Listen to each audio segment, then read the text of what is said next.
What's up, guys? I wanted to do a quick review of some welding gloves. I've been using these from Harbor Freight. They're a Vulcan brand.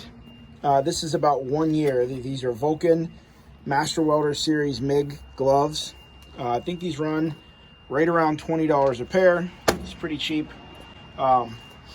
In the past, I've used a lot of different gloves. These are some either from Tractor Supply or from my local welding supply place. But these are decent gloves, and these run 15-20 bucks a set, but they have almost no insulation in them. They just have this lining. That's it.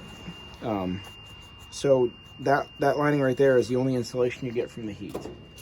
This was a significantly more expensive set. These are Hobarts, probably from Tractor Supply. This style glove I've been really unimpressed with. I actually prefer these cheaper ones. These set like this are like 20-25 bucks. They shrink, and because they have these exposed stitch lines, you can see right there, that's actually the liner inside. And this particular one is cut.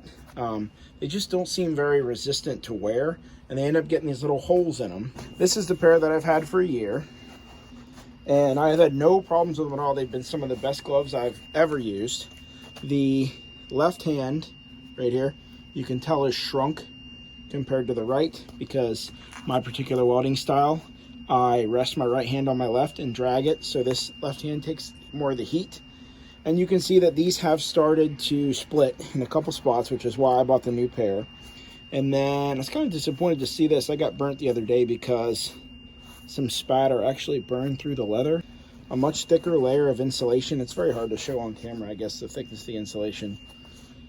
And even when you have these little burn through spots like this, you don't get burnt.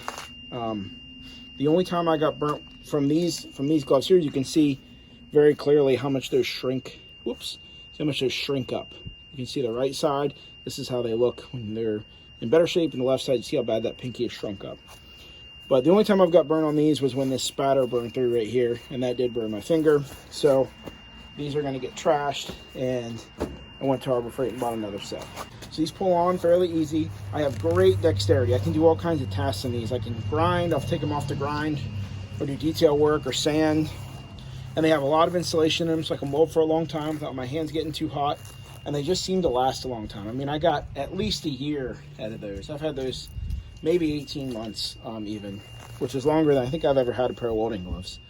So if you're considering buying these, I wouldn't be afraid of the Harbor Freight brand. I know a lot of people think everything they make is junk, but when it comes to welding gloves, these are the best. I bought a very similar pair of these that were, I bought a pair that were Cobalt brand, I think, from Lowe's. And then I bought another pair that were Miller or Lincoln from my welding distributor. And both of those fell apart faster than these Harbor Freight ones did, than this pair did. So I don't see where you get more when you pay 40 bucks for a pair of gloves and they don't last you a year. These, to me, it's where the value is at. So these ones are going in the trash. These ones are going on the welder, and I'll see you guys on the next video.